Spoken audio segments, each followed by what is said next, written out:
تمام دیکھنے اور سننے والوں کو یوٹیوب چینل ایزی ہیلتھ کی طرف سے خوش آمدید۔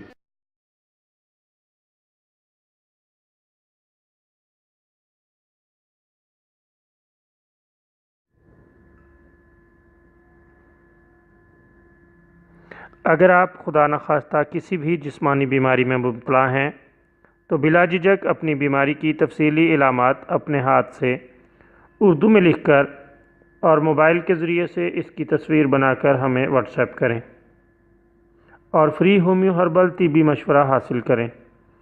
لکھنے میں اگر کوئی مشکل پیش ہو تو آڈیو ریکارڈ کر کے بھیج سکتے ہیں۔ ہومیو ہربل طریقہ علاج ذیلی بد اثرات سے پاک، بیماریوں کو جڑ سے اکھاڑ پھینکتا ہے اور بفضل خدا پائیدار شفا سے ہمکنار کرتا ہے۔ یاد رہے تمام معلومات صیغہ راز میں رکھی جاتی ہیں۔ آپ دکھائے گئے نمبرز پر ہمیں واٹس ایپ کر سکتے ہیں۔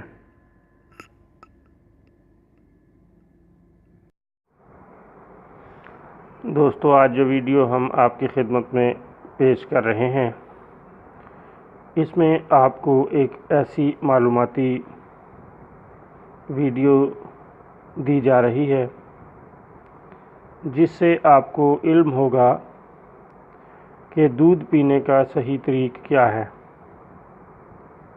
دوستو، بعض اوقات ہمارے پاس ایسے لوگ آتے ہیں یا ہمیں اپنی زندگی میں ملتے ہیں جو اس وجہ سے دودھ نہیں پیتے کہ وہ کہتے ہیں کہ دودھ ہضم نہیں ہوتا، اور بعض اصحاب ایسی انمول نعمت کے فوائد سے محض اسی وجہ سے محروم رہتے ہیں کہ ان کے خیال میں دودھ ان کی طبیعت کے موافق نہیں ہوتا، کیونکہ دودھ سے انہیں بدہضمی ہو جاتی ہے، بھوک نہیں لگتی، کھٹے ڈکار آنے لگتے ہیں۔ لہٰذا اس ویڈیو میں اس غلط فہمی کا ازالہ کیا جائے گا۔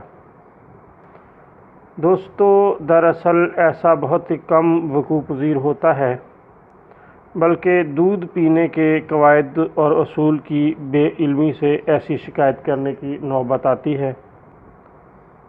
ایسے لوگ یا تو دودھ کو اس وقت پیتے ہیں جب کہ وہ پڑے پڑے خراب ہو چکا ہو، یا پھر دودھ کو ایک ہی سانس میں گھٹا گھٹ چڑھا جاتے ہیں۔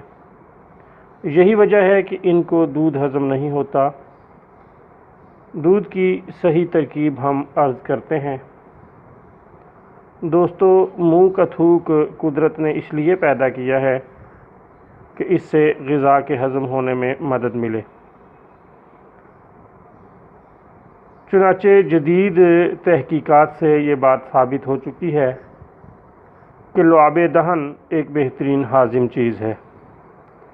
اسی لیے ہمارے پیارے آقا مولا حضرت محمد مصطفیٰ صلی اللہ علیہ وسلم نے ہمیں یہ ہدایت فرمائی ہے کہ نوالے کو خوب اچھی طرح چبا کر کھایا جائے تاکہ وہ زیادہ دیر منہ میں رہے اور منہ میں پائے جانے والے لعاب سے اچھی طرح تر ہو کے معدے میں جائے اور صحیح طریق پر ہضم ہو سکے۔ لہٰذا دودھ کو بھی اسی طرح پینا چاہیے کہ منہ میں ایک گھونٹ لے لے اور اس کو کچھ دیر کے لیے منہ میں روک کے رکھیں، تھوڑی سی حرکت دے کر نکل لیں۔ اس طریق سے جو دودھ پیا جائے گا وہ ہرگز ضائع نہیں ہوگا، وہ لازماً ہضم ہو جائے گا۔ اس ترکیب سے چونکہ لعاب دہن دودھ میں شامل ہو کر معدے میں جاتا ہے، اس لیے اس کو کمزور سے کمزور معدے کا شخص بھی بخوبی ہضم کر سکتا ہے۔ بس یہی وہ راز کی بات ہے جس کو ہمیں ہمیشہ یاد رکھنا چاہیے تاکہ ہم دودھ کے فوائد سے محروم نہ رہیں۔